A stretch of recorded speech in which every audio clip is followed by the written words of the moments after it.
What's up, everybody? This is a Long Story Longer podcast with Rene Rodriguez and this week's guest, comedian Tony Chavira. What's up, everybody?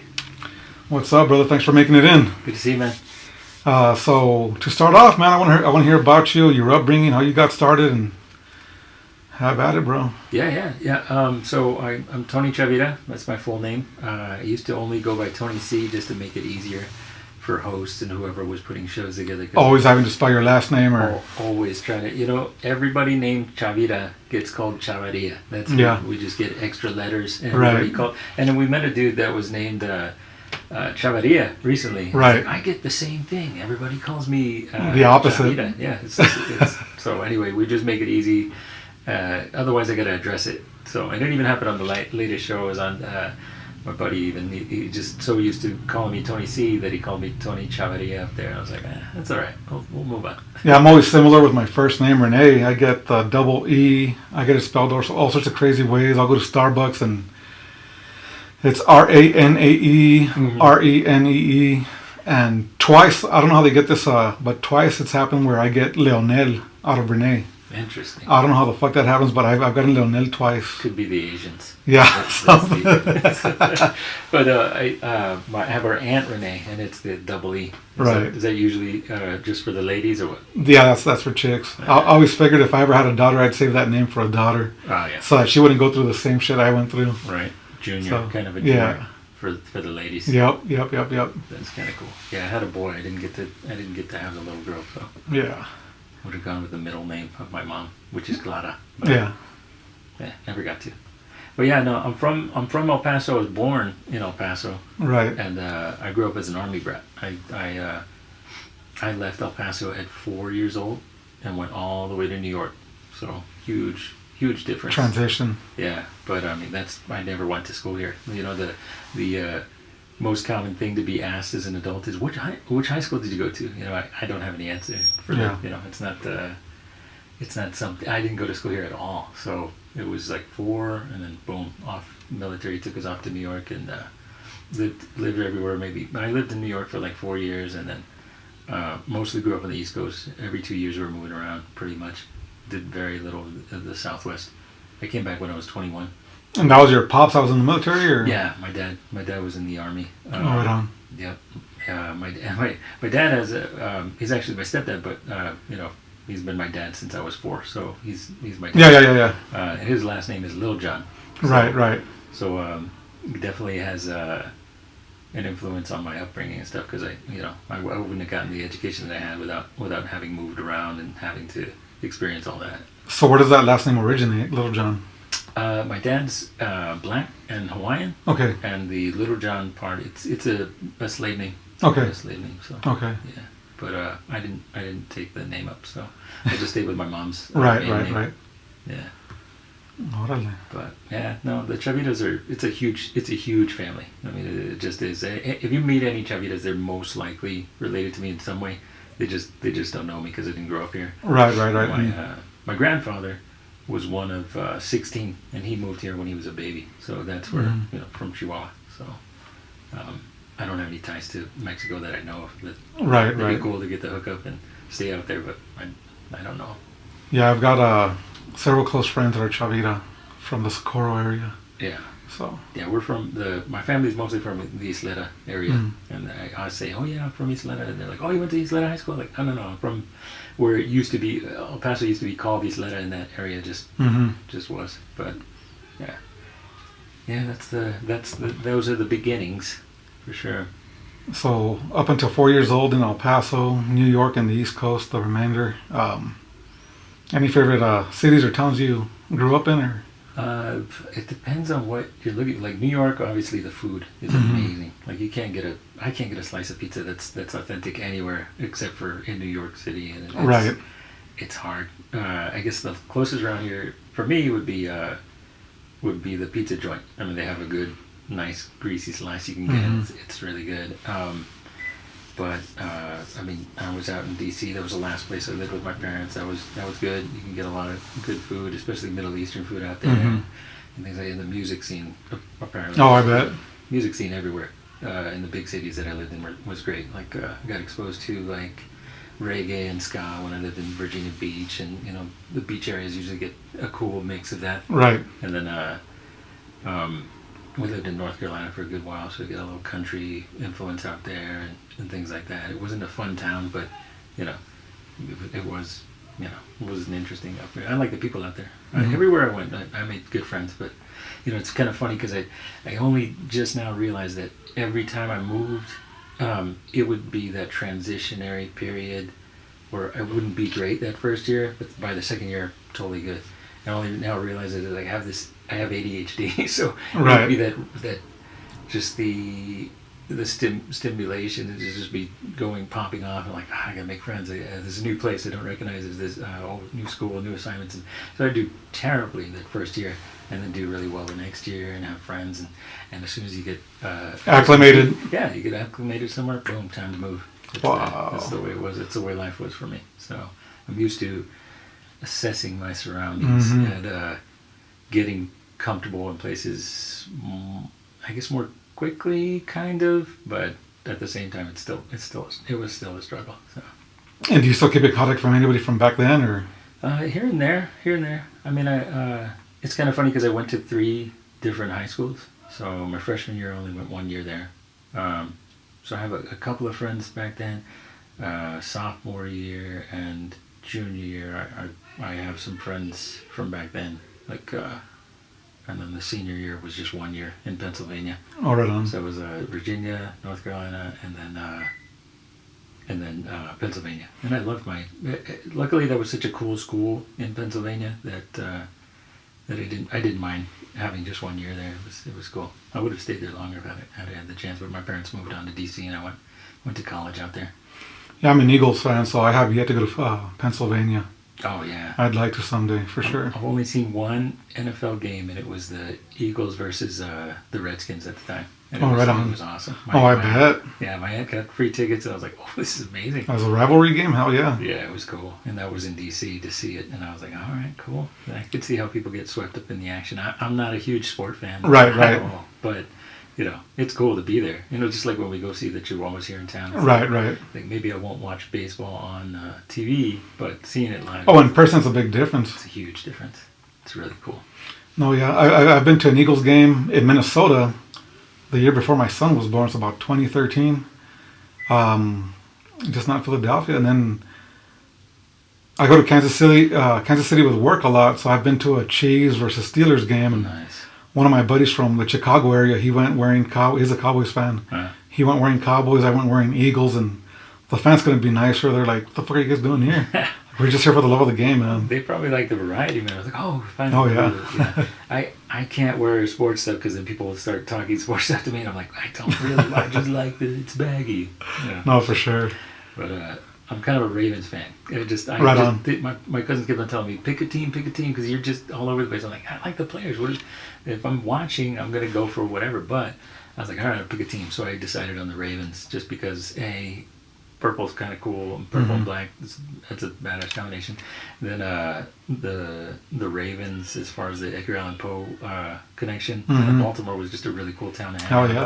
Oh, yeah. When I was living in D.C., we'd always go to shows out there, indie shows and punk rock shows and stuff like that. And then everything Baltimore has an edge to it, like The Wire. Yeah. Great show. Yeah, it's got its dangerous side, but we just go for shows. And the team's always been known to be rough. I mean, from the second they started out to even later on getting Ray Lewis. Yeah. It was just always a balls out tough team, bro. Yeah, and always some sort of weird controversy going on, but I don't know. Like I said, I can't go further. It's a cool colors, cool team. Yeah. Good players at the time. I can't even tell you who the quarterback is anymore. But yeah, in person, it's just a different experience in person. Whether it be, I imagine I've never been to a hockey game, but I imagine it's the same thing. Oh, and you got to check out the Rhinos. The Rhinos. Have you gone? Mm-mm. Oh man, dude, they play well. It's cool. It's not as big.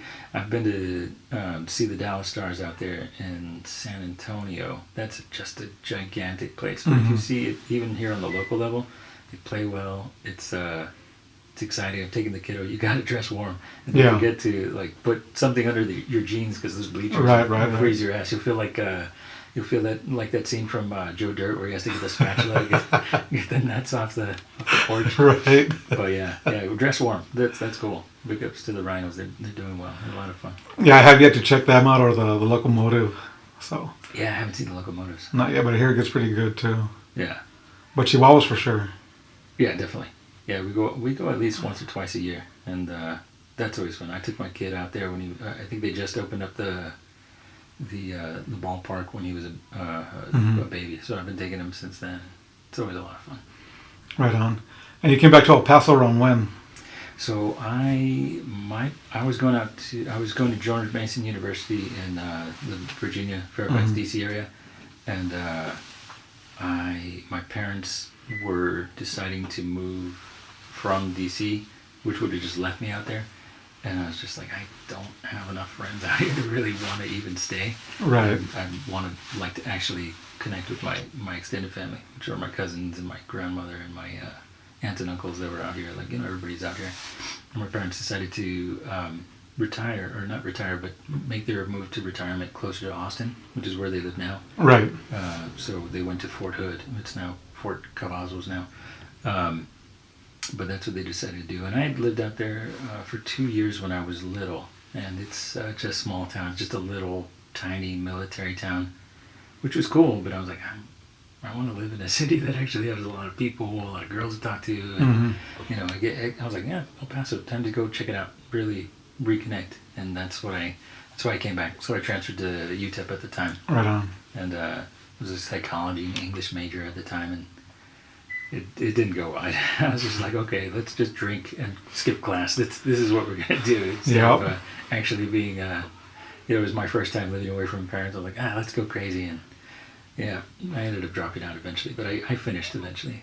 Not at UTEP. Yeah, I ended up going to Phoenix right after high school for art school, and I wish I'd paid better attention because I was there for the same reason, man. Yeah. But I mean, I'm doing okay now, so I mean, no regrets. But I wonder what would have been if I was a little bit more focused. Same here. Like me and Adrian just went to a show out there at the McGoffin to go see Mark Norman, and I was like, oh, this is comedy. Yeah, comedy, and it's we're sitting there, and I'm like, oh wow, this is cool. Being back to the place where I used to skip classes. Right. It's like this is interesting, and now we're going back for comedy. It's.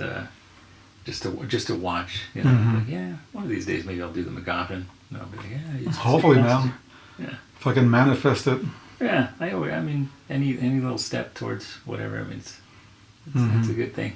But yeah, I was going to UTEP, and I dropped out eventually, and I didn't see any career path that I would have wanted to take with either of those things, like teaching or doing stuff like that. So that's where I was like, well, let me keep the roof over my head and do music.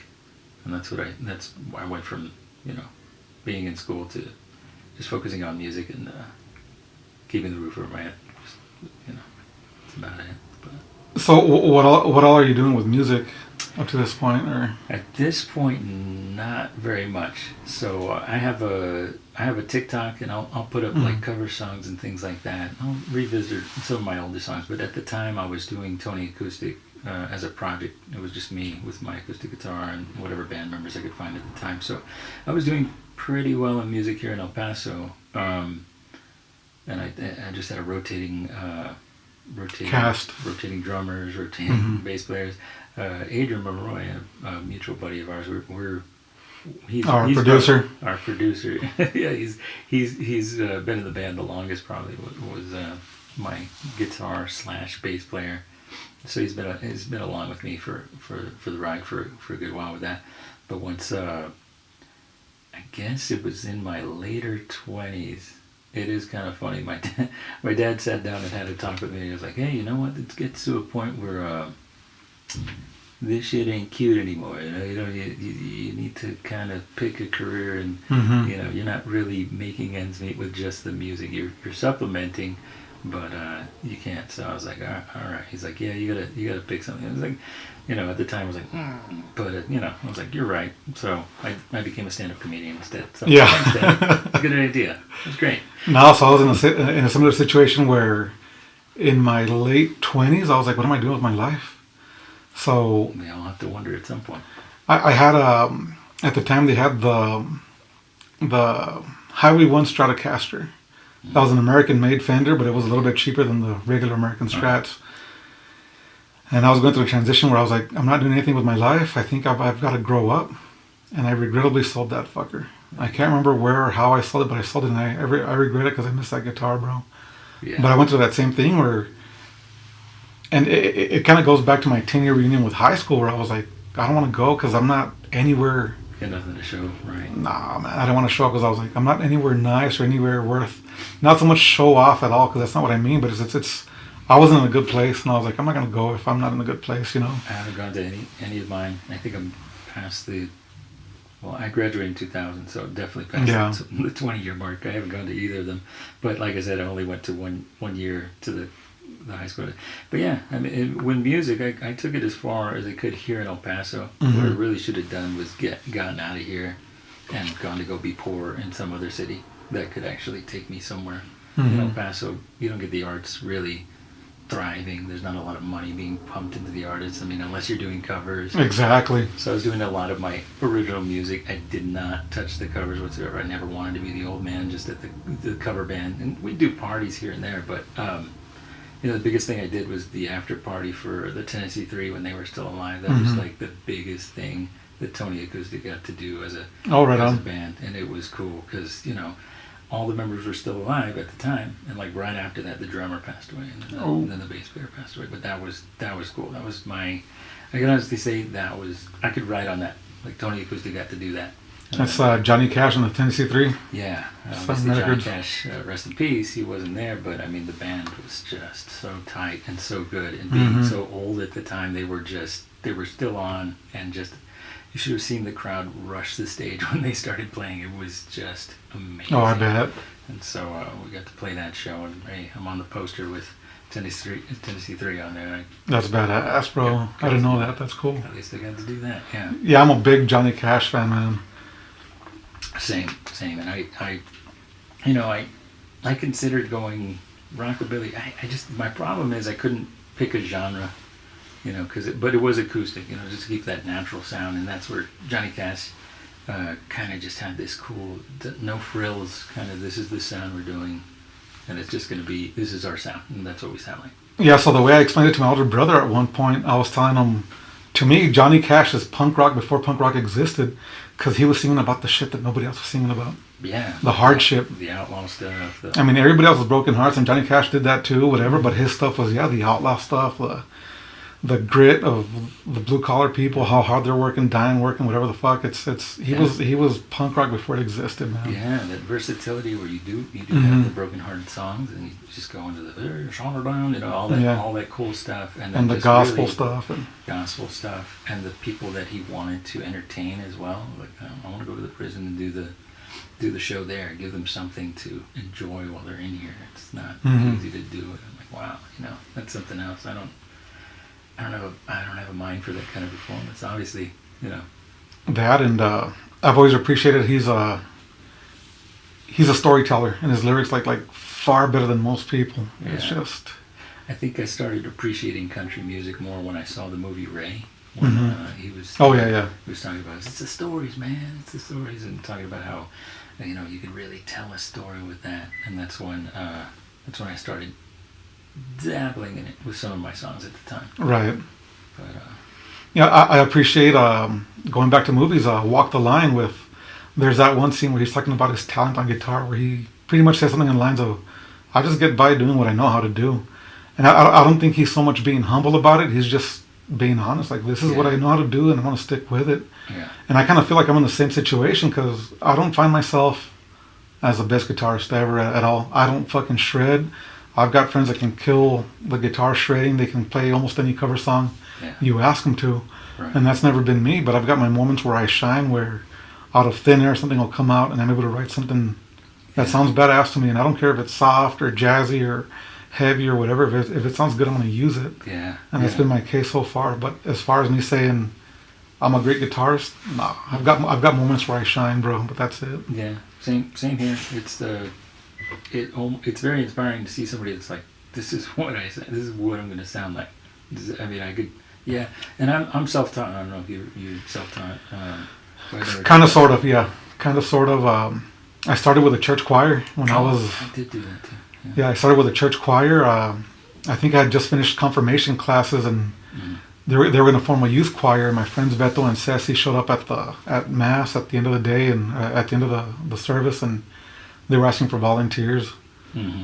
And I kind of selfishly said, I mean, it's not rock music, but this is where I start. Yeah. So I was playing already. So when they were doing like the, you know how you have to do hours for your confirmation? That's what I got them. I was doing the church choir. So that it taught me some more chords for sure. It's so funny. The band director would be annoyed because they were like, hey, let me show me the fingering again. It would be always she's like, it's like this, and she was playing on a 12-string. And I'm like, okay, all right, I got it. I could get that. And yeah, it did teach me some new chords and stuff. So that did help a lot.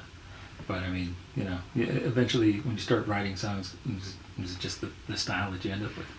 And I still find myself using that strum pattern once in a while, and I got to change it up. Me too. I broke out the 12-string just this past weekend, and I was like, oh, this sounds so church choir-y. But yeah, sometimes it's fun. Sometimes you want to do some alkaline trio in the church choir style. Right. Punk band, whatever the Ramones doing. Oh, yeah. Why not? Yeah, so, and even now, man, like everything that I write comes out. So I do take one of my guitars with me to work because I'm away during the week. I'll take a guitar with me to work, and I'll just sit in my room watching whatever I'm streaming, and I'll be fiddling with it. I'll bring it back here, and I'll jam it with my son if I find something cool, or otherwise just from basic jam sessions, like just organically happens too. Yeah, and that's awesome that your kid's musically inclined too. I've been trying to get my son, he's 9, into I bought him a ukulele when he was a baby, so like fit in his hands and stuff, and now he's starting to get interested in the ukulele. I was like, all right, cool. That'd be kind of cool to get into, just to give you an introductory.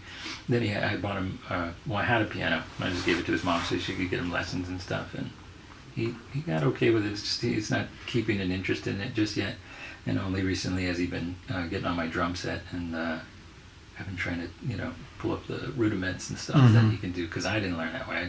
Everything I play is by ear, so I'd like him to have a little more of a technical know-how before he even really starts just playing by ear. But if he ends up sticking with the drums, that'd be cool with me too. Oh yeah, I think when Mijo, I tried to get him into guitar right off the bat, and I bought him the little Squire Bullet, and he never really picked it up, man. But ever since he was 3, that he'd go to Guitar Center with me, he was always attracted to the keyboard and the drums. And the keyboard he never got into. He got a basic one here somewhere, but he never really got into that eventually. But drums always. So I've got videos of him with a drum set since he was small, and a real nice edit where I made it make sense, whatever notes he was hitting. But eventually, again, he took his classes, but with guitar, he started picking it up on his own, and he's playing by ear. And pretty much all he's doing by ear it's in drop D though, not standard tuning, but I did that to make it easier on him. Yeah. But he's doing Master of Puppets by ear. Not perfect, but he's doing that for sure. It doesn't have to be perfect. It's already been written. You just do. And I've tried to teach him the basics. He's like, nah, man, I got this. Yeah. He's very gung-ho about that shit, That's too. Good. Yeah, my dad offered me lessons when I was little, when he saw me getting interested in the guitar. I started playing when I was like about 12. And my mom had an old classical guitar just tucked away in the closet. I used to strum on it as a much younger kid. But then later on, I noticed, actually it's kind of a funny story. I was at school. There was this jock, tall guy, already, fit, getting the lady. He pulled a guitar out of his locker and started playing in the hallway just a little bit. And all these girls were just like, oh. And I was like, who are you, the blowfish guy, man? I could play better than that. I just haven't learned, and I really worked on learning. Yeah. Still, the jocks get all the chicks. For sure. It's okay. It's a good edge. It makes you have a deeper, just a deepness to you. At least if girls see you playing music, and it does. I mean, if you worked on something, you have that in your heart, and you're working out melodies. There's another element to you. Guys always have to be cooler for ladies. That's how it works. So that was a huge inspiration for me. But of course, I love good music. Oh, for sure. I'm a huge Beatles fan. I love the Beatles. Love all their stuff. Nice. And then, the older music is what I was always into. That's what influenced my sound, because my mom would never let me listen to like hard rock, and I didn't want to listen to the top 40 crap. So we compromised in the car on oldies. Mm-hmm. So it was always oldies. Like at least with oldies, we can both enjoy this. Right. It's just cool songs. You listen to the Zombies, the Turtles, the Classics 4, and Mm-hmm. all that stuff. And my mom was more into like 70s stuff, but I mean I love it all. Anything from the 50s to the 70s was great. And only after that I was like, okay, I'd appreciate the Hall & Oates and the Lionel Richie later on. But yeah, that's just more of a nostalgic thing. Yeah, for sure, oldies, and I think with us, my mom doesn't recall it whenever I've said it before, but I remember she had mixtapes with like Stevie Wonder, Tina Turner, Johnny Cash, Willie Nelson, Oh yeah. and I remember listening to that stuff, and I just couldn't really get into it till I was older. Then you get to appreciate it later, and I think that's what got Johnny Cash in my head too, because I remember as a kid I was like, this dude just sounds old, whatever. I didn't get it till now. Yeah, he did have an old-fashioned voice even back then. I think it had it, but then I don't know. I mean, he did the whole Nine Inch Nails covers and stuff. Like Rick Rubin really took away the flash and brought him back to basics and just the acoustic and his voice. I was like, oh, okay, all right. Oh, and that's it's almost a return to what it was in the beginning. and that's some of the guys from the Eagles backing him. Some of Tom Petty's guys backing him. Love Tom Petty. John Frusciante on Personal Jesus. Oh hell yeah. Nice. So it's going back to Hurt though. Like I remember when that song first came out, some girl that I knew from the music scene was talking shit on it, saying that the Nine Inch Nails version was better, which it's great. I won't take that away from Nine Inch Nails, but when Trent Reznor himself says that Johnny Cash took that song and made it his own, made it way better, it's come on, man. Yeah. I mean, it's way better than. Adrian and I have talked about it. How people will cover a song, and if you make it your own, you make it your own. That's fine. But I mean, how many times do we need to hear that boy band voice with an acoustic doing whatever song that you probably enjoy? And it's like, it's not. I mean, just come on, man. Everybody sounds like that. Just do the voice. You don't have to copy anybody. Just do it yourself. Well, the way he does Rusty Cage too by Soundgarden. Oh my god, it's a great song of its own. Oh yeah. But yeah, you're right. He killed it. But Hurt is totally something different. Like, it's just up here, man. Yeah, that one's amazing. It's an amazing rendition. He does blow away the original. It's not I'm not taking it away from Trent Reznor, but I know. it's the feeling. Oh my god, you're like, oh wow. Yeah, that's kind of what I wanted to do with all that. Because my dad didn't want to buy me an electric guitar back when I was a teen, because I would have just cranked it, and so he let me keep on playing my acoustic. Got me a better acoustic after that, and so everything I played, even the punk stuff that I was listening to, I played on the acoustic. I was like, oh, there's a cool element to it when you do it that way. Oh, for sure. And it just kind of strips away all the distortion and the too fast and whatever. You can really, I guess, you can actually listen to the lyrics a little better. Obviously, there's no drums, there's no frills. You get just stripped down. How is this song good? Stripped with all the other shit stripped away, and that's where Tony Acoustic came from. So. Yeah, so whenever I write music, it's all acoustic at first for the most part. If you can make it sound badass acoustic, it's going to make sense. Yeah, I always try to add more and add on, and every once in a while it's like, man, this is just better without all that shit that I just put on the album. But I mean, I have my tracks with the drums and the bass and the keyboard. I have all that too, but every once in a while you just can't beat that stripped down version that you start with sometimes. Yeah, and there's actually somewhere where they do make sense once you transfer it over to electric, but then in your head you're like, no, it'll still sound good if I keep the acoustic in there. Yeah. Lately, you asked me if I was doing anything with music. I've been doing just covers of songs that I think are interesting in a certain way. And, I'm not the first person to do it, but I did a Lizzo country version of her Truth Hurts song. Because during the pandemic, I was just like, I need something new to listen to. Okay. And I checked out her album, and that was on repeat for me. I know it sounds weird, but it was just like, this is actually funny, man. A lot of the female rappers that a lot of people were like, fucking Cardi B, Nicki Minaj, how annoying, Lizzo, yeah. But if you listen to them, they're like comedy level, right? Like, lyrics, man, they're good, really funny lyrics. I just love that kind of stuff where I'm like, all right, okay, let's take this, gonna strip everything away, do a country version, and will it still be funny? Yeah, it's still funny, and it kind of sounds cool. Why not? Well, there was a Dynamite Hack doing the Boys in the Hood back in the day. Right, that was brilliant. It was a legit cover for sure, and then right. What else is there? I can't remember at the moment, but there's a couple of other ones, but that one for sure rings a bell. Yeah, that's one of those. That's one of those where it was really funny. They do the little harmonies and stuff with it too, like Boys in the Hood. I'm just surprised they got away with the N-bomb in that song. The 90s were a little more loose. Don't take it there. Yeah, that's crazy times. Oh yeah, a little different these days. So the music that you write, though, your original stuff is influenced by what mainly, or what combination of things, or?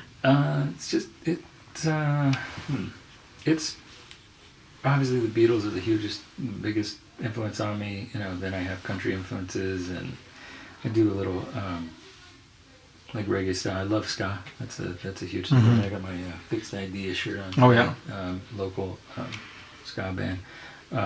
But I got into that in high school, and I still love that kind of music. It's just a lot of fun. But yeah, I have my breakup songs. I have all that stuff, and Weezer. Weezer's a huge. I love Weezer. Love Weezer. I have yet to see them as one of my favorite bands. I haven't seen them yet. You got to come out with us. We've gone at least once or twice, and you got to go to Phoenix to see them. And they keep their prices low for sure. Yeah, they weren't too bad at all. I think did the Street Fest once, right? I didn't get to go to that. I wasn't aware of that one. Yeah, they did it once. Wow. And that was amazing. I had already left. I lived in Arizona for a while. Right after my son was born, I moved out there to make money to support the family and stuff. But yeah, Weezer was a huge influence. My son's now getting into Weezer. They get their Muppet videos. Yeah, Keep Fishing.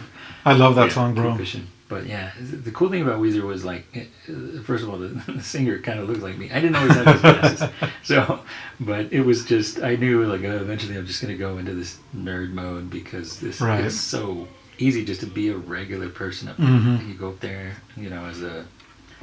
as a musician, they were just very stripped down in a world where everyone was grunge at the time, and have the long hair and do the cool twirlies and just playing the music, whatever. We're in regular clothes. We're just badass on our instruments. Yeah, I've never been one to dress the part either, man. And I mean, we are a product of the 90s, so for sure I'd wear my plaid also, and still to the day. Oh, yeah. If anything, I'm grunge to the day. Sure. But as far as dressing the part for anything else, nah. Yeah. I mean, I like to dress up every once in a while. How long can you keep that up for, really? Oh, yeah. I couldn't be Gene Simmons with the makeup every night. Even he can't be. No. They started talking about how they're going to do a virtual, their virtual selves on stage while they're playing the show. So now they're going to do they're going to Tupac themselves, I guess. But now they don't have to put on the makeup. It's all going to be CGI. I'm like, I don't know how that's going to go off. But if they pull it off, we're going to see a shitload of that happening. How easy would it be if Taylor Swift doesn't have to be skinny anymore? She just puts her fucking skinny avatar up there. She's like, nobody look behind the curtain. But is it going to have the same impact, man? Like, I've always appreciated a singer that's up there and they're not lip syncing, or it's a hologram. I mean, I get it. They're already doing the lip syncing, so how you could go so much further, I guess. I don't know. I mean, the auto-tune, oh my God, I hate it. I hate auto-tune. But now we have to accept it. It's so common to hear now that it doesn't hit the ear as often as it used to when it first started. The worst thing is when you hear somebody that you love, like a classic artist. Like I've heard, like Stevie Nicks all of a sudden live in concert, and it's auto-tune. Like, what the fuck? She's one of the greatest singers of all time. Now I'm gonna hear a robot processing her voice before it hits my ear. That's it's sacrilege, man. Yeah, I think I'd rather hear mistakes here and there. Yeah. But not to the level of, I'm not a Motley Crue fan, but I've seen those videos with their singer. Yeah, Vince Neil. Vince Neil jacking up their tunes, like, oh man, that's embarrassing, bro. That much better. You really think it's his heart? It's like, somebody check his heart. Like, how much longer can you pull that off, though, man? It's just terrible. He's done pulling that off. I'm not into that 80s butt rock, so I'll make fun of them quite a bit. But it's the proof is in the pudding, bro. Those videos aren't lying. Mm-hmm. Yeah, I mean, I got a little into the Motley Crue as a retro kind of thing, Mm-hmm. but yeah, at the time it wasn't like a huge thing. Yeah. But yeah, it'll be interesting to see what they do. If Kiss ends up pulling it off with this virtual thing, you know, the Motley Crue is definitely going to do it. Vince Neil's done. He's had so many liposuctions and facelifts that it's like, well, That dude's a mess. He's gonna turn into a coin or something. Funny thing about Kiss, I got a story for you, man. Haven't said this that often, except for a Facebook post here and there years back. But so when I was in Phoenix for art school, my buddy Michael Romero, at the time he was trying to be an actor, and he had a talent agent and everything, and he would get called out to different auditionings and whatever. And at the time, he got called out to do a Pepsi commercial. Ooh. It was for, I think it was don't recall if it was Cycle Circus or something else. Oh yeah, I had that. So that was 99 or 2000, I think. Yeah. So he got called out to audition to I think it was a Holiday Inn, and they asked him to take friends with him if he wanted to. So I went with him. I think I gave him the ride. So we went out there, and they had a camera, bro, and people are wearing. I didn't know it was a Kiss commercial. I don't think I did. Wow. But they had a camera, and you're supposed to go in front of the camera and talk about why you should be in that commercial. Why you love Kiss. I'm not gonna lie to you, bro. I'm not a fan of Kiss. I'm not. I like Detroit Rock City, the movie. It all comes back to Weezer for me. I mean, Right. Rivers would always sing about, I got posters on my wall, Yeah. my favorite rock group, Kiss, and I was like, okay, maybe I should check out Kiss. I mean, everybody knows I want to rock and roll Right. all night. I was like, let me see some deep cuts, and Love Gun, Detroit Rock City. those are rocking songs. They're meant to be, and they're good. So from whatever little knowledge I knew of Kiss at the time, though, I played the part on the camera, and we both got casted, both me and my buddy. Oh shit! And so what it was, the day before the concert, it used to be called the Desert Sky Pavilion. I don't know if it's still the Cricket Pavilion, but I remember it changed its name to the Cricket Pavilion for a while. But we ended up going there, and it was just the shots of the back of our heads while they shot the Pepsi commercial. Okay. And it was a little Pepsi girl. Remember that cute little girl that they had for different Pepsi commercials? The curly hair Mhm. girl. Ah, okay. She comes out fully decked out in Kiss makeup too, and That's right. I kind of remember that. yeah. So we were in that commercial, but you never saw our face, you know. Yeah. Did you ever get a copy? Or pull it up, Jamie. Let's get. It's on YouTube for sure, but Yeah. I almost didn't get paid because I was wearing the Master of Puppets shirt, Oh, and I got paid anyway because we were there all day, and whatever the director, producer, whoever it was, whenever they weren't showing my check, she actually came up to me and said, "That's where you're not getting paid. You're in a Metallica shirt to a Kiss commercial, whatever the fuck." And if I hadn't gotten paid, I'd have been cool with it. But I think we probably got paid about $200, if even that, $250. But that's my Kiss story. That's a cool Kiss story, man. Yeah, Jeez. man. That's awesome. Yeah, I've not. No, I've never been into music. I've been to a couple comedy tapings where I just this is my credit, and they just pause it. And it's like, look, I'm on Netflix with Eugene Merman. Oh, right on. So, but yeah, that's about as far as it goes with that stuff. So as far as comedy, you said whenever you give up on music, you jumped into comedy. Yeah, so I decided to go back to school, and it was kind of funny because it started with accounting classes. I was like, I just go into accounting, I'm sure it'll be some money. And then Adrian had actually mentioned a buddy of his that did radiation therapy. So I was going to school I was like, I'll do X-rays. I could do X-rays.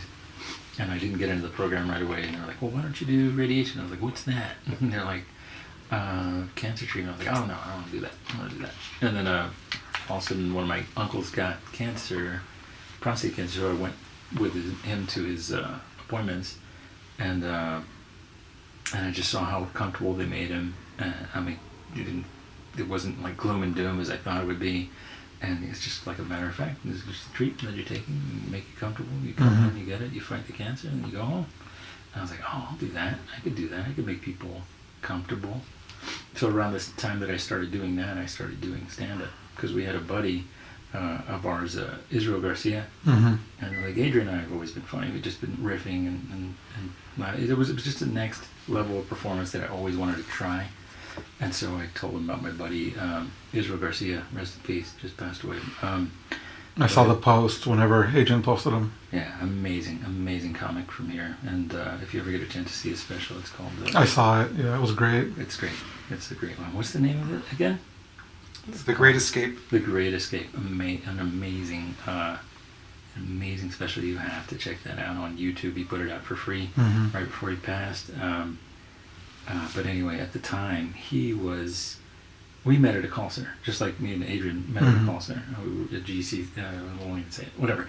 It was at a call center where people just go work, and I think we were doing delivery stuff at the time. You ever work at GC? I didn't, but I heard there was a bunch of hoeing around going on there. There's a lot. But, I mean, now that you've been in the workforce anywhere, there's a lot anywhere. But for some reason, it's rampant. There's just so many people. Right. But yeah, so I hoe around with the guys. It's like everywhere I have a work wife. Every Right, center I right. go to, that's where I met Adrian. That's where I've met Israel. We hit it off right away talking about comedy, and we would do like Dane Cook stuff, like going to the drive-thru. Have the pickles. You get the pickles with the cheese. Somebody get that lady some pickles. We'd do stuff like that just to each other, from across the way, and I was like hit on that level. And he had this little notebook, and I was like, what are you, a rapper or what? He's like, no, I want to be a stand-up comic. He's like 19 at the time. Right. I'm like, well. Yeah, good luck with that. I guess I was like, I've always wanted to be a comedian. Maybe I can write stuff for you. He's like, nah, write your own stuff, buddy. I'm like, well, fuck you then. I was like, okay. I guess he's just slapping my hand away. Right. But, I mean, he put out his own show, and I was there for it. He put out this little flyer with like balls on. It was the Balls Out show, and it was just a show that he threw in his garage. I was like, well, I'm a musician. You want to borrow my mic stand? He's like, oh yeah, that'd be cool. Never got it back. That thing is never gonna see the light of day. Never got it back. Well, you're gonna put it in the museum. I'm like, okay. Well, he was from Socorro, right? Yes, it was here. It was here in Socorro. Not as nice as your house, but it was like Socorro with the dirt roads and shit. So Yeah, that's Socorro for you. right. I love it that he did it, but oh my god, it set me back in comedy way back, because it was just a good. It felt like a half hour of him just getting heckled by his neighbors and friends in his garage. But he was doing great. He just kept on going, and probably was 10 minutes at most. I mean, to start off in comedy, to do that much, he just had his little notebook and was doing all these jokes, and people loved it. I was like, okay, I don't think I have I'm not going to go balls out. You went the balls out. And he just kept on going. So after a while, I quit that job, lost connection with him for a little bit. Then all of a sudden I see, he's at the comic strip working the door. He's doing all these little comedy competitions around town. He's doing it. He's actually doing what he set out to do, which is just become a comedian. I mean, it's unheard of. So I was like, I told Adrian, I was like, we got to go check out some of these open mics. I mean, they have open mics. We got to check them out. So Adrian started first, and then I was like, you go ahead, man. I'm still writing. I'm really in the process of writing it out. And at the time, I was writing out jokes like a script, and not realizing that's not stand-up. I was approaching it as an actor, and I was a theater kid back in school. And I was like, I could do it if I take this angle. But then I'd go up there, and it would sound like, oh, he's reading it. He's reading a script. And that's unfortunate. That if you come from the acting world or the writing world, you're gonna think that's how you do it. But Israel was like, no, man, you gotta do maybe one word and then go up there. Then it doesn't sound like you're reading anything. It's very off the cuff. And then once you get it, then you can write it down or record it, listen to yourself, bring it back, make it sound natural. Right. So yeah, that's how we got it. That's how we got into it. We started the open mics, and he was winning all these competitions. He was like 6 years in, and I was just starting. I was like, okay, I'm gonna do these jokes. And of course, when you start off, you're dirty as hell. It's all about your balls, farts, and sex, and you're completely dirty. You're like, this is funny. You gotta go at the edge of what you would tell. It wasn't until I did like a Comic-Con that Adam Dominguez was throwing, where I have all these jokes that I'm going to tell at this Comic-Con, and I just see a sea of kids dressed as Pikachu, and I'm just like, I got to tell these kids about my balls. Like, I have nothing for them, absolutely nothing. That was my first time bombing. It was like my first, 4 months of comedy, and but yeah, Sam Butler was running some open mics, and that's where I started. I think Adrian started at Pizza Place.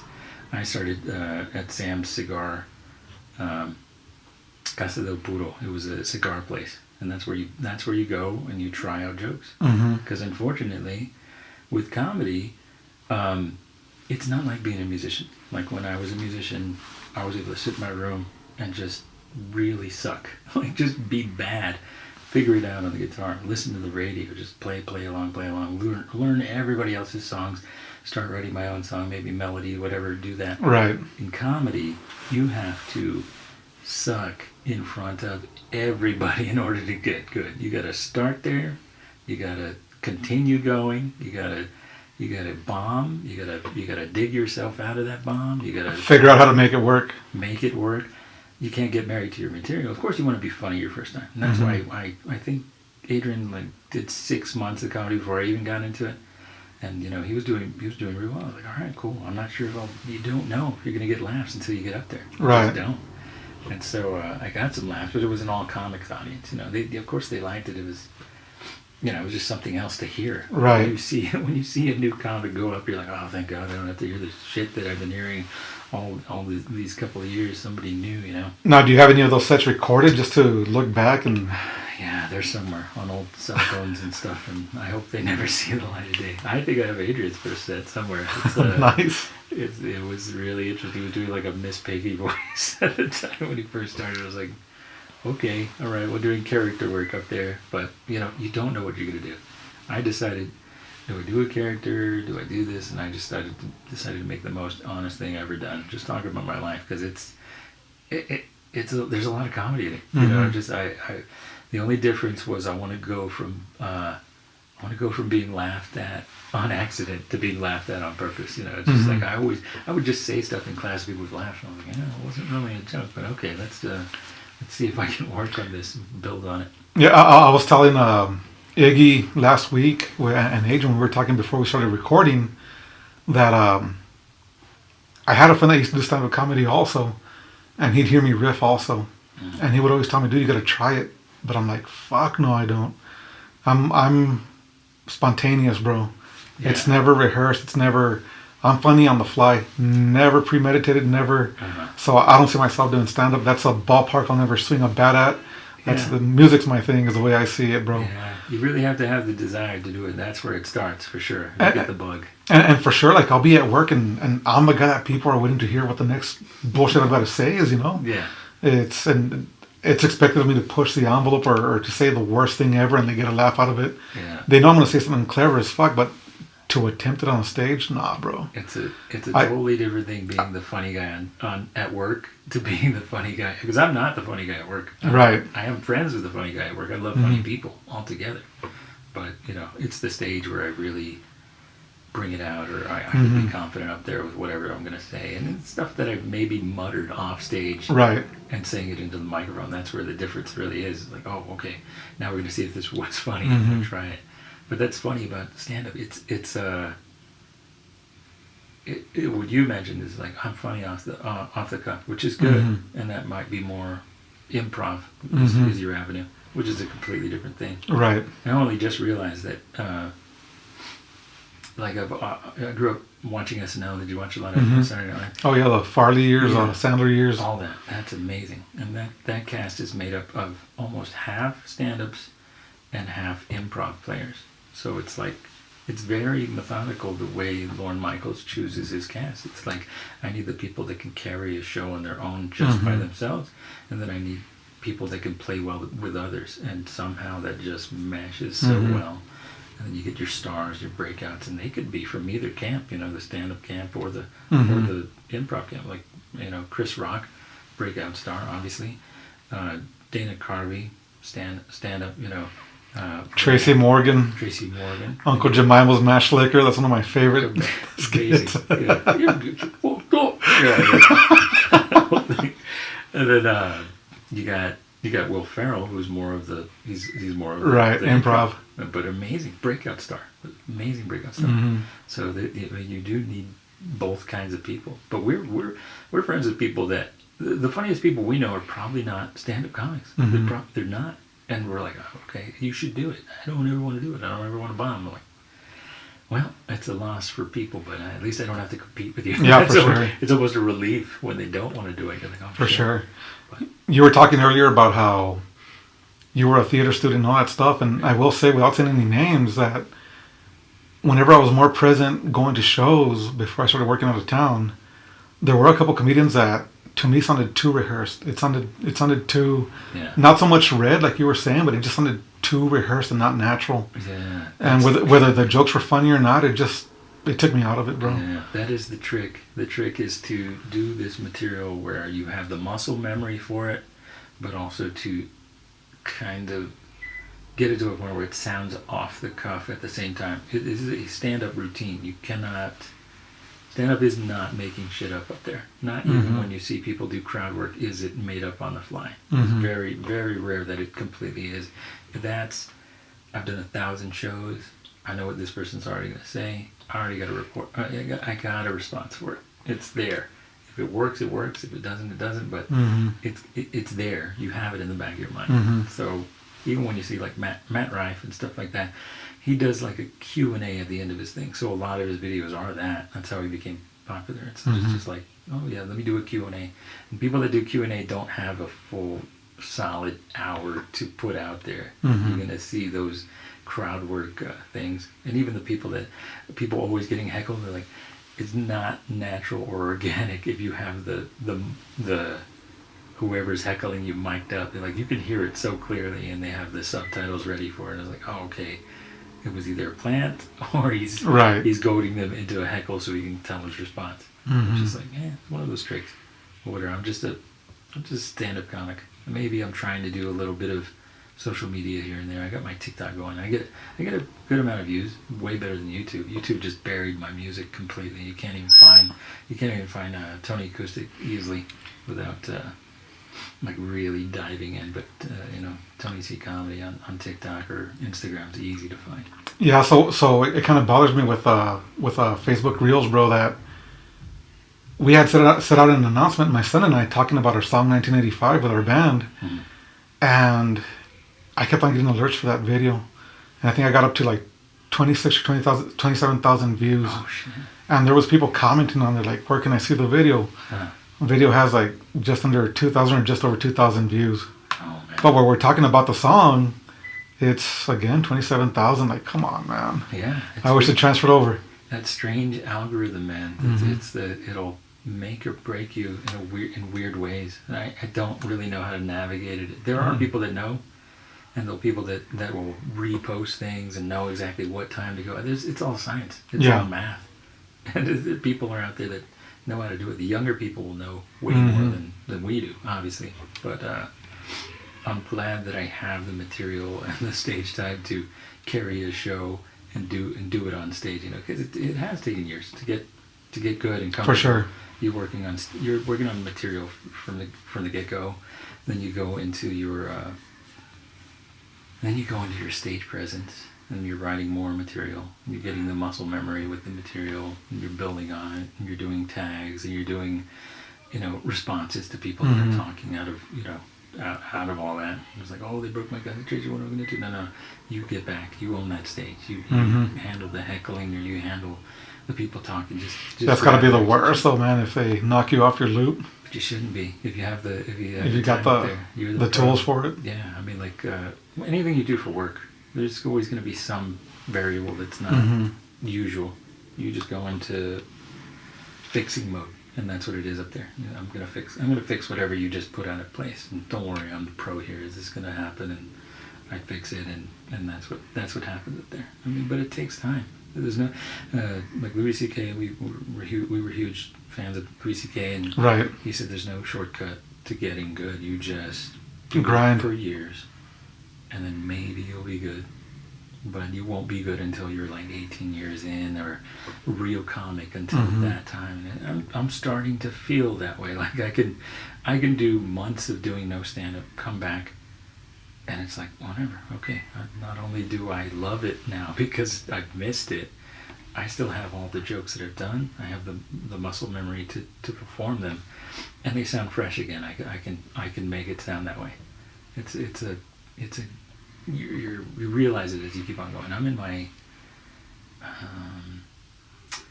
11th or 12th year now, maybe even 13th, but I've been doing it for a while now. I've been doing it just as long as I've been doing my day job, which is the cancer treatment stuff. So so I've been doing it for a while. And yeah, I'm getting to the point where I'm getting more comfortable. And I get booked at the comic strip, and it's like, okay, cool. Let me write down, put everything in order. If I want to try something new, I'll throw it in different places. But that's the thing with stand-up.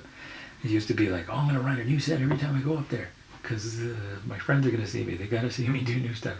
It's good to come up with material and to write and to, never stop writing. But you have to allow your jokes to take form and grow up. Right. And, sometimes you'll take old jokes and add them. It's almost like Lego building blocks. I'm going to add this part onto this part, this part, and this part. Oh my God, this joke has become stronger because I've ordered it and I've added little things to it. So yeah, I've heard several comedians mention how they wish they didn't use a joke on a certain special, because all these years later, they found out how to make it even funnier than originally. Oh yeah. So yeah, I don't have a special. I don't even put a lot out online. I've really kept it to myself now. Only recently I've been starting to do little reels and stuff so that people can at least get a feel for who I am and what kind of jokes I tell. But yeah, I mean, I could. The day you come out with that special, you have to let all of it go. It's true. I mean, some people they'll write it and they'll just keep on doing it. But when I see, sometimes I'll check the reviews for the comic strip shows or something, and they will have, hey, this dude needs to come up with new material. He keeps on doing the same thing, and they're talking about the headliners. You're like, oh shit, I guess they come to see you. Well, that's something else that I told Adrian and Iggy before we recorded last episode. Was the first few times that I saw Iggy and Adrian, there was a comedian that used me as their target. Oh shit. To make fun of, which is fine, whatever. I'm open to it. I'll take it. But then I'm not saying I was well known in the scene, because I wasn't. But I'm there getting to see my homeboys do their stand-up comedy. Maybe a week or two later, and the same comedian chooses me and my girlfriend at the time again for that same joke. You get that repeated planned crowd work. But then maybe 7-8 years later, I get the same joke. Oh my God. And I was like, come on, man. I mean, I'm sure he didn't recognize me at that point either, but it's like, come on, man. It's been all these years. That's funny, man. Yeah, it's true. I do this joke in the beginning of my set where I talk about it. I was like, I know what you're thinking. You're thinking, damn, the Verizon guy has really let himself go. And everybody's like, he does look like a I was like, yeah, I get it. I get it a lot, Right. But I got that from Adam Hunter actually picked me out of the audience. I was like, I didn't think it was me and Adrian. And it's like, oh, apparently the Verizon guy brought his math tutor with him. Adrian, he looks really Asian. So right. I was like, oh yeah, I guess I do. I mean, obviously, I did with the glasses, the hair. Don't change my hairstyle too much. But yeah, I was singled out by Felipe at the comic strip one time. I went with my niece and her ex-fiance, but I guess because she was sitting closer to me, he thought she was with me, and he's like, bro, how did you do it, bro? Like, obviously calling me ugly, whatever. I'm like, no, but it's not like that. She's my niece. And then he took it wherever the fuck he took it to. Yeah. But sometimes it's not about you, it's just about where you're sitting. For sure. I do the same thing. I single out people, try to make it funny in some way, but that's all planned out. That's the game. You make it look like it's off the cuff, makes people laugh. You see somebody not enjoying themselves, make their friends laugh. There's all kinds of tricks. And for sure, just to be honest, I didn't feel targeted. I didn't feel offended is the wrong word. I didn't feel it didn't upset me. Yeah. I didn't take it personal. Yeah, you're a good sport. I'm a good sport about it. Yeah. But I was like, come on, man, either change the joke up or pick someone else, man. They always go over you. You must sit in the front a lot. I would Yeah, that was probably the case. You're ballsy. Actually, no. So that second time that he used it on me, I was towards the middle, but obviously I'm one of the guys. I was there with a chick, whatever, and so I guess that's what singled me out. Or maybe I got that look on my face where pick on me. Maybe I don't know. That could be. I got picked on from the audience. It was like kind of a benefit show, and the comedian was like, "What do you do for work? You don't bring up what I do for work at the comedy. I'm not gonna say I'm a comic because that's stupid, but I wouldn't bring up I treat cancer patients. I'm like, oh, thanks for like putting bringing down the show. mood. I'm gonna like, move on to the next person. I'm like, Yeah. I take X-rays. I was like, oh, and then go ahead and make your joke about that. Whatever, it's fine. But yeah, that's the way it is. You do your and Iggy. You just did the podcast with Iggy. Iggy actually taught me that the show begins when you enter the room, and because he would always go up there and just be able to fuck with people up there, just constantly. Like, how the fuck do you do it? We get the lights in our eyes. How do you see it? I was like, oh yeah, I looked at the audience before I even went up there. I know exactly who. So I got that from him. Like, pay attention to who your audience is before you even go up there. You can hit them before they hit you, or if they hit you, you already have something for them. Like maybe bring up this guy. We had a guy that looked at one of the movie premieres that we did when we did a little short film plus a show. There was a guy in the audience that looked like Steve Martin. I was like, oh my God, Steve Martin's here. My show, take him out. And it was a lot of fun to do that. Like, as long as you're paying attention to everything. Work starts when you get in the building. I mean, before that, yeah, get your set ready, whatever. But you're walking around. You're on a mission. This is you gathering your supplies. It's the same as a golfer picking up the dirt and seeing which way the wind's blowing or whatever. Yeah, that's a good analogy, man. You don't pay attention to your audience when you don't just start picking out people when you go up there. You look at them, get ready, gauge the audience, who's sitting where. You're not going to be able to see much out there. Like, I can't see anything with the lights in my eyes, but it's fun. These little tricks that you learn, pick up from, you can pick them up from your friends and stuff. Like, and that's what we miss. Like all our boys, Israel. You got, Iggy. You got Sam. You got, Jerry. All these people. Adam. Otis. All these people that we started up with. It was a real camaraderie. We would give each other tags and. We did just so many open mics together. That's what you learn from each other. Like, oh, this worked. How did you get it? Like, you got Sean Farrell, Kitty Commando. He used to. He opened with at the military base. We were doing shows there, and I'm like, you bastard, because he killed. He opened up with a Holocaust joke and just murdered up there. Like, only you could do that. I could never get away with it, man. Just went on with his regular set and just murdered out there. You got Ralph Molina, amazing comic, also just slaughtering, just with the most different material. And the fact that you're all different, it's just like the music thing. If you know what you do, that becomes what you do, and that's who you are. You don't have to be Kevin Hart. You don't have to be, Cat Williams. You're who you are. And if people accept that eventually, then you don't need to put on a character. You're just being honest, and you have to have a sense of humor when you start. For sure. But it's that's where it starts. That's just the beginning. If somebody told you were funny, you have the beginning there, and then just see what you do with it afterwards. Yeah. So similar to music, I had when I was in Phoenix again. Through one of my roommates, I met a guy that he worked with that had a studio, and this guy only recorded Christian music. But they found out I was a graphic designer, and he had asked me to help him design an album cover for somebody he was recording. I think it was like Christian jazz or something. Okay.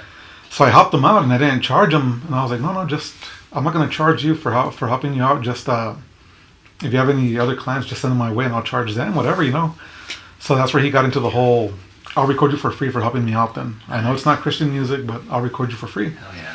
So, long story short, I'll try not to make it long. I met who ended up being one of my mentors in music through him. That's who was in the jazz band. Oh, yeah. Angel Zamorano. He's from Monterrey, Mexico, I believe. But he plays jazz, and he played with a bunch of Mexican artists. I think Luis Miguel was one of them. He toured with him. He toured with...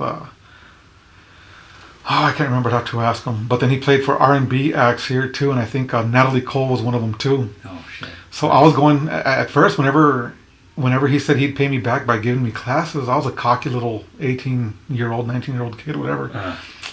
I've got tabs. I don't need a teacher. Yeah. Well, anyway, I mentioned him though because he taught me a lot, bro. He taught me a lot. He's the guy that was doing 2 different things with each hand on his bass, doing rhythm and lead with 2 different hands on the same instrument. So Angel was one that kept on drilling into my head, like, no, dude, don't try to be your influences. Be your own fucking thing. Be your own fucking guy. Don't be Kevin Hart in your situation, right? Yeah. He was like, you love the Chili Peppers. Don't try to sound like the Chili Peppers. Do your own fucking thing, and people are going to appreciate that more. Mm-hmm. I mean, if anything, the influences will come through. They'll be there, for sure. They'll be there. I mean, you don't have to be them, but just, that's your basis. That's where you, that's the soup that you brewed in. You got to become the actual stew and just come out of it. But it is great that you can do whatever. There's room for everybody. You know? I mean, there's a lot of people like, oh, woke is ruining. I was like, there's room for woke comedy. If you can pull it off, why not? I do clean shows here and there. There's a market for it. It pays well. I mean, why not? Why not try it? Like I said, when I saw those faces with the Pikachu, I was like, whoa, no shit. I'm gonna tell these kids about my ball hair, my pubes, and this is all I have for them. I gotta come up with something else. And even now, where I have my son, I gotta do a lot of impressions that do stuff like that, and that do his favorite characters of the you know, all the different cartoon characters and stuff like that. That's good for kids. And but yeah, you can't just be one thing. I mean, you gotta try it all. But even with the music, I wanted to do every single genre, and that didn't really help me much. But eventually, you get to start doing whatever you're good at. That's your main. My main topics are usually like online dating, stuff like that, you know, and whatever's going on in my life. I mean, whatever. But you can do it clean. Like I've done.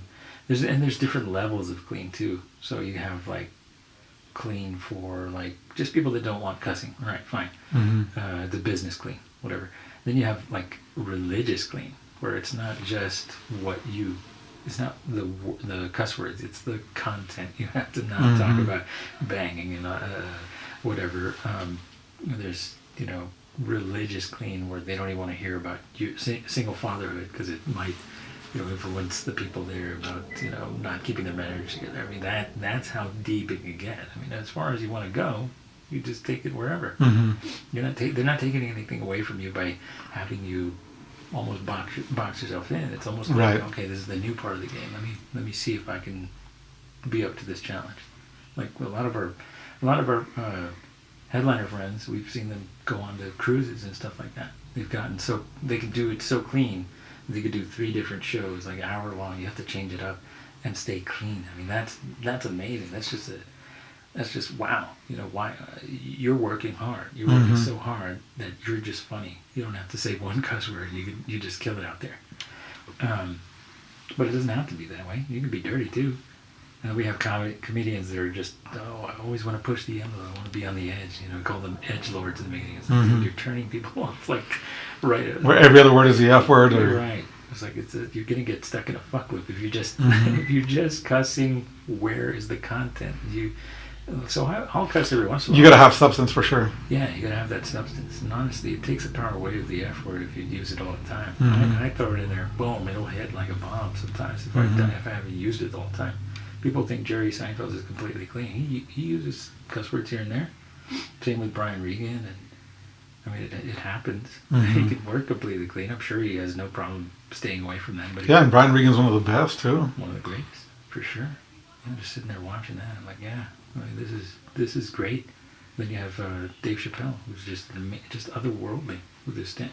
There's just no denying it. Maybe your stance isn't the same as his, but no denying he's an amazing comic. Amazing comic. So Dave Chappelle, I saw him whenever he came with Jon Stewart, and right off the bat, did you guys go to that show? No, I missed that one. That's an awesome lineup. Yeah, my friend Jessica got me a ticket because I think I tried to buy the ticket right away and I wasn't able to buy one, and she was somehow able to buy 3 and she gave me one of them. Awesome. Adrian met her when we saw the Black Keys. You might have met her too. I can't remember. Yeah, probably. But she gave me one of her extra tickets, and right off the bat, whenever Dave Chappelle went up, he offended people, and they got up and left. I'm like, this is what you're here for, man. This is. He's not being offensive on purpose, or. It does make me wonder what would make me get up and leave. I mean, One time I did see a feature come in and just do, and this was in Tucson. One of my friends was hosting that day. He went up there and just did a bunch of racist, like old-timey racist jokes. Like nobody was laughing. I mean, he turned the audience off completely. He got demoted to host and was like, you can't do that racist shit anymore, first of all. And we're making the host the feature and you're going to be doing this and that's it. You're not getting booked anymore. I mean, like, I don't know. If you don't have an ear for what the audience is enjoying, You gotta read the room. you gotta read your room. Doesn't matter who. You gotta see. Are you getting like? The audience will tell you whether or not it's funny. You think? I mean, okay, Chappelle at the time, he probably did offend that. How many people did get up and leave when he went up there? I remember a couple for sure. Yeah. So a couple is nothing compared to the rest of the room. A husband and wife or boyfriend girlfriend was what I saw initially. Yeah. But then a couple other scattered people, and it was political jokes, something far right wing jokes or whatever. And Okay. Well, I mean, yeah, there's a level of political cleanness too. I mean, but what's crazy, bro, is a lot of these people didn't even sit for Jon Stewart's set. They were just there for Dave Chappelle. Holy crap. So during Jon Stewart's set, people are still sitting down because they don't fucking know better, or they just want to see Dave Chappelle, and that's it. What venue is this? It was at the Abraham Chavez. Oh my God. Yeah. Yeah, I guess a lot of people wouldn't have known Jon Stewart as a stand-up comic. They knew him from The Daily Show or whatever, and that kind of makes sense. I mean, I wouldn't want to follow Dave Chappelle. I don't think anybody would at this point. I mean, he's too strong. And I think it was Mo Ammer, which is great, before both of them. Yeah, that's good. That's a good. And he's great. Yeah, So. that's a great lineup. And people walking out. Mm-hmm. There's some people that just have a lot of money and they could just go and whatever, come and go as they want. Like any show I go to, comedy or music, I got to be there from the get-go. Yeah, So. I mean, I like that. I've become like the old man recently. I was like, okay, I want to go, but I got to take a nap before I go, and I got to make sure tomorrow is set up, and I'm going to drink. And I've become very responsible because I'm thinking about tomorrow's me rather than the night of, you know. And I love to drink, so I'm like, it'll be good if I have the day off tomorrow. If not, I got to take it easy. Yeah, I've toned down the drinking for no particular reason. About the time I turned 29, I just slowed down a lot. But I drank this last weekend, so. Yeah, that'll happen. Now Adrian calls me the Jaeger nut because I just don't know when to stop. Nothing could stop me when if they go down well, I'm just gonna just keep on going. Like it's hard. Like after a good show, to take me down. It's like I'm gonna need rhino tranquilizers to get this high to go away. And of course, you don't want it to go away, but hey, I'm just gonna keep on drinking. Right. There's no way I'm gonna be able to get to bed tonight. This is just too good. I mean, recently I just started dating my girlfriend. I just like I want to get off stage. I want to go talk to her, and I was like, she doesn't live here in town. And she's awesome. So I just that's what's kind of calming me down just a little more lately. So, Good. yeah, so that's helping a little bit. We'll see in the future if I can keep that going. Yeah, for someone that's not much of a drinker, bro, I've got high tolerance. My younger brother especially, but I think I don't want to say it's genetics, bro, because my dad doesn't drink a lot either. But for some reason or other, my younger brother has high tolerance, and I'm right underneath him. Not at his level, but I'm right. If ever I do drink, I'm right underneath him. That's cool. Yeah, But I pace myself. I don't know about the pacing, man. It's just when I'm drinking with other people, I'm like, hey, do not pace me. A good time's a good time. Bro. Yeah, I'm just like, you don't have to drink as much as I do. You will probably die. I will be fine. You just drink whatever. For every drink that Adrian has, I have about 4. So that's usually the way I go. And Adrian knows my buddies, Freddie Rodriguez that we mentioned earlier, and Levi. Freddie, Levi, Louie, and myself, we used to go to bars, bro, and we'd finish their Guinness because nobody else was drinking Guinness. Nobody else was. Yeah. And do I take pride in that? Sure, fuck yeah, man. I'll take pride in that. Yeah, I can't even drink beer anymore. So it's even. I just do liquor or like the seltzers because I gotta fit into people's clothes. Oh, right, yeah. Yeah, you go to the. I mean it's really bad when you go into a store and you're like, do you have the irregular sizes? Because I've become an amoeba. You know, it's like. You want to fit into real clothes. So dude, I started blaming. I started blaming clothes being made smaller as the years went on. There's probably some truth to that. You get the wrong cut, and you're like, oh, these are made for those little girly hips. Yeah, Eventually, you can't use that excuse anymore. yeah. I'd be traveling for work when we go to the Duluth store or Bass Pro Shops, wherever, and an extra large for like an extra large, bro. And then you come over here and you buy whatever your favorite brand shirt is, extra large. It's tight as fuck. Yeah, like if you go to JCPenney, they have the men's section, and then they have the Plus sized. yeah plus size, and then you have it's almost like women's like this is the Forever 21 section. You'd love to wear this shit, but it ain't gonna fit you. A large is you do the triple X over here. If you don't mind the label, the triple X, you can wear that flowery shirt. Oh, that's for the shameless though, bro. Some people will still wear that shit when they can't. Both sexes. I don't mind looking goofy up there, man. I peacock up there slightly. I want to be flowery and up there. I'm not doing fluffies like Hawaiian shirt, but I want a nice pop of color underneath my blazer. That's what I do.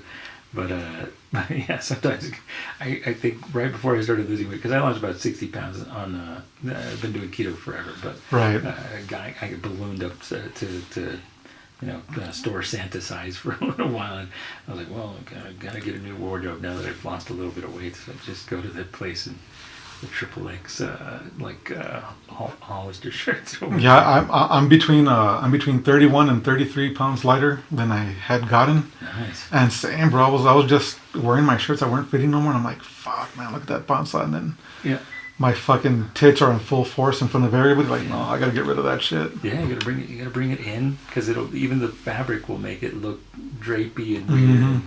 So you gotta bring it in, make it a little tighter. And that's just it, bro. The panza makes your shirts look like a fucking bell. The way it fucking gross. I never tried that True Classic thing. It almost like, this will make you look better.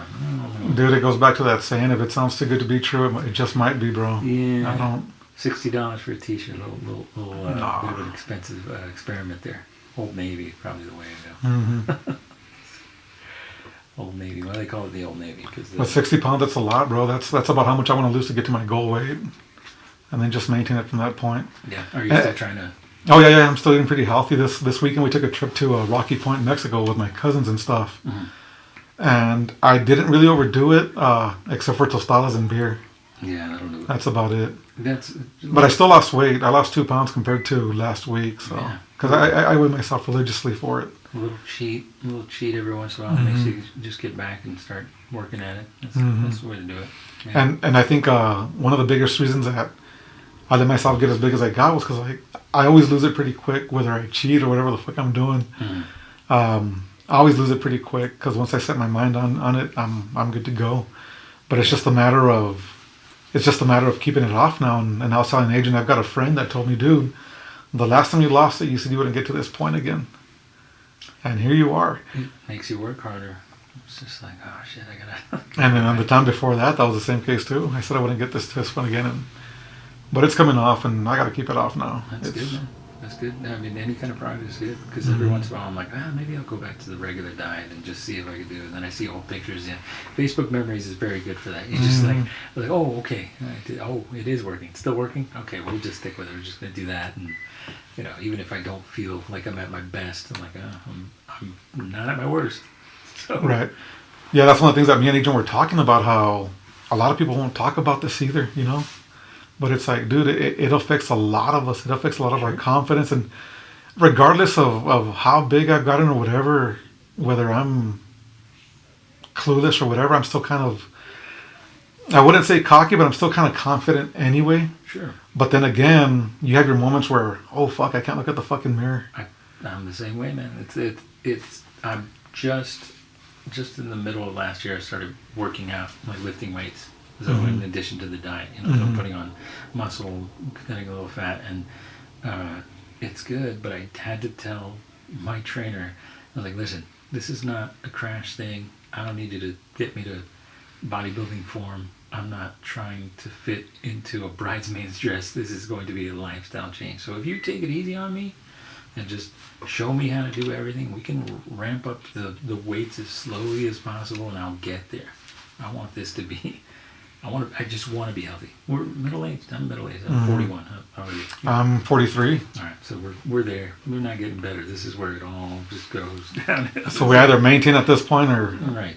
I mean, I Or know you have fucking- a lot of, I have this joke where I tell, I know you have a lot of Mutant Ninja Turtles. Like, yeah, women always talk about how body conscious they are, and how Barbie just ruined their image. And I was like, yeah, I mean, on a weirder level, yeah, I'm still waiting for my muscles to come in. You know, Fucking He-Man. I want to look like my action figures, Mhm. but my action figures were Teenage Mutant Ninja Turtles, and I'm way more mutant than I am teenage. You know, just this is what it is. Or was it the mutants on Table 9 Yeah, on the wedding singer? exactly. That's way more mutant than I am teenage or turtle. Well, Mhm. maybe a little more turtle because of my posture, but. Yeah, I heard Kevin Smith say on Rogan's podcast that you can't let the old man in the door. Meaning, the second you start believing you're an old person or whatever and you let go, that's it for you, man. Yeah. So I'd rather try to age gracefully and start keeping myself in check from this point on. Mhm. And I gotta fucking hold myself to it, bro. Having kids helps too. I Mhm. mean, that really makes Dude. you want to stick around a little longer. I mean, I imagine how much shit you could you just let yourself go to shit if you have no future to worry about. Dude, I used to have a nightmare, bro, where I'd be picking up my boy at school. And whenever I do pick him up, like today I was fortunate enough to pick him up because normally I'm at work whenever he's at school, right? Mhm. But I used to have a nightmare where whenever I do pick him up, he's always pointing me out, telling his teacher, my dad's right there. I'm like, all right, cool. So the nightmare was he's ashamed to point me out because I'm fucking huge as fuck or whatever, you know? Sure. And in my head, I fucking multiply that. Like, I'm the Stay Puft Marshmallow Man walking up to school, fucking big old smile on my face, whatever. That's my dad right there, you know? And I don't want him to ever go through that, bro. And Yeah, I have this other joke where I'm like, go to fitness goals, like when you go to the gym. I'm like, oh, well, what are your fitness goals? I'm like, I'd like to have a six-pack. No, I'll scale it back a little bit. Okay, I'd like to be able to tuck my shirt in and not look like a poorly packed sleeping bag. Is that a goal? I'm like, no, scale it back. Okay, I'd like to be slightly less out of shape than my kid's new stepdad. How about that? Did you do that? Because we can't have that conversation. We're like, hey, my dad can beat up your dad. It's like, oh, yeah, no, wait, which one? You know, you don't want to have that. I don't want to have to fucking compete. Hell It's like, oh my god. No, yeah, my real dad for sure. You could beat the shit out of his titties, but like, stepdad, no, not so much. dude, and my true sign was my fucking belt plugging into my stomach, bro. Mm. Just stabbing at it when I'm driving and... Yeah, the pain of being a little overweight. I don't think a lot of people know about it. I think Louis C.K. touched on it, like the fabric just cutting into your stuff. You don't get the right size stuff. That's a real thing. And it does suck. And then I'm just a hair under 6 feet tall, right? So often enough people would say stuff like, dude, you're tall. You carry it well. Fuck no, I don't. The second that shirt comes off, fuck. Yeah. You wanna be able to let loose at the beach or the pool, but it's Without a shirt. yeah, it's just not gonna. It ain't gonna garner you the attention you want. It's gonna be like whatever it is. And for what it's worth, right or wrong, it helps me out for sure. But a lot of people talk about you're not supposed to fat shame yourself. I think it's okay as long as you don't fat shame anybody else, which I never do. Yeah. It's always on myself, and I'm like, hey man, if it helps me out, fuck it, so be it. The positive talk. I've heard that. Like your body doesn't know, or your mind doesn't know the difference between jokes or anything. So you should always talk positive. Mhm. I think that's good. But be aware, self-aware. It works for me, what's bro. going on. Yeah, be aware of what you are, what you look like. That's very helpful, especially in comedy. Mhm. You have to talk about what you look like, what you are, and get to it before everybody else does. Get it out of the way and move on to your material. You don't have to self-deprecate the entire time. I had to get away from a lot of that, like self-deprecation. Right. It can ruin your set if For that's sure. all you do. Then it's just a pity party. Dude, I used to, because Bill Burr does it a lot, the self-deprecation. A bunch of comedians do it. Mm-hmm. And so I used to listen to the Opie and Anthony show a lot on XM. So I'd hear him do it. I'd hear Jim Norton do it. Other comedians do it. Mm-hmm. And I would do it too, just to be funny, whatever. Yeah. And I remember going on a few dates with this girl. And eventually she put a stop to it. She's like, why do you do that? You're self-deprecating. It's not funny. To me, it was because of the comedy that I was into, you know. Yeah. But it didn't translate that way to other people, or in the real world, it didn't translate that way. Yeah, girls don't want to hear you shit on yourself all the time. It's not a turn on for some reason.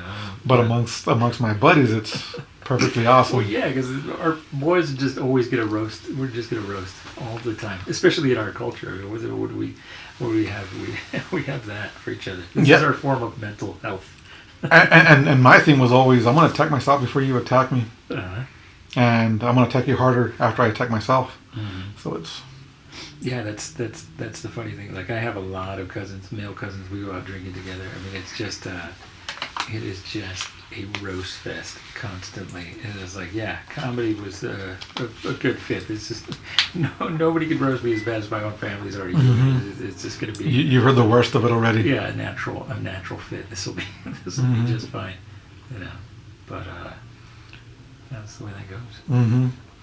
And then so off of the fat subject, we're all going to work at getting healthier and in better shape. You did mention your son.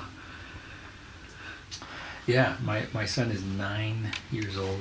I'm a single father, and it's great. I always thought I wanted a daughter, but you know, getting along with my son so well and being able to tell him like, well, you know, stuff ain't easy. You know, you just gotta be a dude and just kind of push through, and it sucks because a lot of the media and literature will tell you, no, men have to show their feelings, men have to be able to express themselves. It's like, yeah, no, that doesn't work out. It's not. Let's stay in the real world here. What happens when a man really expresses that he's sad or that he's not, you know, not feeling it today? It looks like weakness, and that's not what our sex has been able to keep going with. You don't want a weak man to take care of you. It's the moment the women kind of step out. You have to be strong for not only yourself, but for them. So you're the provider. It's just that is the world. Yeah. You know, no matter what somebody sits there and tries to say, you have to be a little stronger. You just do. And so my kid, whenever he would fall, I was like, not gonna let him cry too much. I need you to be a little stronger. If you do cry, it's fine. Try to strengthen through it for a little bit. Did it truly hurt? Did it truly hurt to the point where you're gonna cry right now? All right, then give it a cry. It's fine. But if it didn't hurt that much, let yourself off. Let's keep going. And, you know, just gotta be that way. But I enjoy being a father because I could certainly tell him about all the mistakes, you know, that I made. Maybe try to correct him a little bit. Just, I mean, you know, I don't want to be weird right away with everybody, but you gotta kind of cool it, find what people like, and then that's part of reading your room. Right. You know, you just gotta be that way. And he's hilarious. My kid is so funny. He's really funny, and I'm like, yeah, I've been treating him like an open micer since he was a baby. You know, like, tell me a joke, and I'm like, yeah, keep coming out, kid. You know, it's like keep working on it. He recently made this joke of I love to do accents, like the English accent, and I was like, yeah, if you do a more common accent, if you're doing the British accent, you'll take out the T's, the consonants, you know, like blah. And he was like, oh, ba-wah, yeah, ba-wah. He's like, Dad, what if Pac-Man this whole time has been just making sound effects, like he's been asking for a bottle of water to handle all his ba-wah. I'm like, that's a good joke. I'm stealing that. Yeah, man. And I premiered it here on this podcast. Nice one, kiddo. Yeah, my son does the British accent, and he won't do it if I ask him to do it, but he'll surprise me with it once in a while. And he does it pretty good too. Yeah. That's fun. It's fun when they get the funnies, you know. It's like that's hilarious. Good stuff. But it's crazy when, like, even with my son, because he's pretty funny too, bro. He'll say something in line with my humor. Yeah. And this is the shit that he hears me say, but he repeats it differently, or he makes it his own a different way, or whatever. Yeah. And sometimes it's like, that's great, and then it's like, oh, you gotta keep that shit between us, bro. You can't. We always have to toe the line. Like, okay, listen, you know you can't say it at school, right? It's to me, funny. Don't do it at school. You know, those are our don't tell mom moments. You know, other people have their extreme stuff they do. Oh, we jumped the ramp and scratched my leg, whatever. Like it for us, it's the jokes. Like, yeah. Tell That's hilarious. No, not at school. Okay. Yeah, and I was telling Iggy last week that I'm unfiltered with him. He hears everything the way it is. And my thoughts, and then he could draw his own conclusions from it. My brothers talk to him the same way too, and I've had several deep conversations with him already too, and I know we grew up a certain way, my brothers and I, and I think it worked to our benefit. I mean, there was a bunch of stuff that wasn't that was self-taught more so than taught to us, but we'd see life happen as it did, and we made our own conclusions of it. And I make it a point to have those deep conversations with my boy, just so he knows stuff won't be a mystery to him, all in all. Yeah, it's great. I love being a dad. Yeah, for sure, man. You enjoy it. Oh, hell yeah. Plus, you get to relive all this cool, nostalgic stuff, the turtles and all that stuff. I mean, everything they're re-releasing, you get to enjoy with them too. So yeah, brother. Well, I've enjoyed having you on, man. I'm glad Adrian recommended you to come by and give this a shot with me. I'm glad to be your first podcast. Yeah, surprisingly. I mean, I've been doing this for a while, and nobody ever asked me to do it, or if they do, it's like a time thing. Mm-hmm. I had the day off. I'm like, yeah, let's do it. Let's do it. Podcast. Let's talk. This has been a good conversation. We have a lot in common. Yeah, man, and you're welcome to come back, or if you got some good suggestions for me too, bring them by and oh hell yeah, become a regular. That'll be awesome. Yeah, it'll be fun. Definitely. We gotta jam sometime too, man. Dude, I'm open to it. I'm open to it. I'm like, I got toys and instruments. It's like I'm open to it, bro. Cause so like with my vocalist Adam, we've talked about how. So I've got other music recorded, and he's busy with his main band too. And he's like, dude, don't be upset if. Don't think I'm gonna be upset if you want to use anybody else as a vocalist for your music or whatever. Yeah. I know I've talked to Adrian about another friend of his too, and so pretty much our band One Star Day, I want it to be a combination of friends coming by and helping Ryan and I with our music, So if you want to partake in that, Adrian wants to partake in that, I'm fucking open to it, bro. It's always fun to dip back into music, I mean, comedy I love. Music is my first love. So oh yeah. Anytime to jam is a good time. And I got my little band room. It's not as big as this, but yeah, we gotta throw something together. That'd be cool. Yeah, we used to have the electronic drum set behind you too, and then all the amps on this side, but had to make room for the podcast. So. Yeah, and this is a great setup, man. I love it. Thank you, bro. Love the space. I got this table for $50. Oh, yeah, so, I love a bargain. On Facebook Marketplace. Yeah, it's a good table. But yeah, man, what do you got coming up as far as shows? My next show is going to be at Inn of the Mountain Gods, April 17th, and that's a Thursday. That's the only day they do shows out there, but I'll be featuring out there. It's always fun in Mescaleto.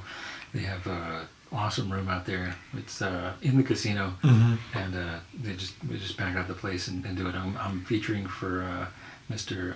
Steve Espinoza. Okay. Really, really funny comic. Has his story about surviving the COVID thing. He was in a coma for a good while. He came out of it. He wasn't supposed to survive, but he's out there doing his thing and still touring and doing comedy, and just created his special out in Corpus Christi. He's originally from Corpus, but yeah, now he's out in Houston, I believe, and he's a really, really funny guy. I love featuring for him. So this is my second time featuring for him. So I'll be out at In the Mountain Gods the 17th of April, and that's gonna be a lot of fun. And that's in Mescaleto, New Mexico, just ahead of Ruidoso? It's close by, yeah. But In the Mountain Gods is Mescaleto, so they always like us to plug the town, and it's beautiful out there. So it's a great thing to just go. I was like, when they asked me to do it again, I was like, yeah, I'll come back. Sure. Oh yeah, man. Well, best of luck with that show, man. And again, you're welcome to come back on whenever you want. Yeah, man. We're going to be hanging from now. We're buds. Oh yeah, man. Hell yeah, man. All right, buddy. Thank you, man. Thank you for showing up, brother. Oh yeah. Peace out, guys. This is Tony Chavira with the Long Story Longer podcast.